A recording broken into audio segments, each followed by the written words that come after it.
আসসালামু আলাইকুম ওরহমতুল্লাহ।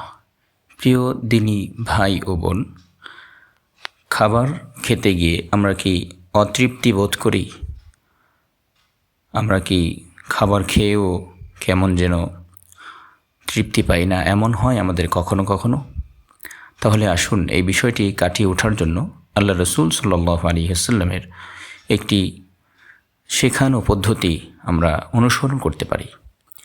আল্লাহর হাবিব সাল্লাল্লাহু আলাইহি ওয়াসাল্লামের কাছে সাহাবা ইকরামের একটি দল একবার আরজ করলেন, ইয়া রাসূলাল্লাহ, আমরা খাবার খাই কিন্তু তৃপ্ত হই না।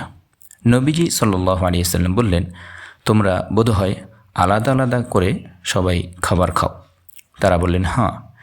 নবী সাল্লাল্লাহু আলাইহি ওয়াসাল্লাম বললেন, তোমরা এখন থেকে একসাথে খাবে এবং শুরুতে আল্লাহর নাম স্মরণ করবে, তাহলে এতে তোমরা বরকত পাবে।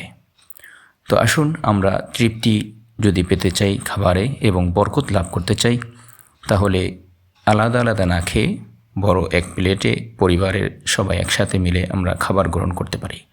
আল্লাহ পাক আমাদেরকে তৌফিক দান করুন।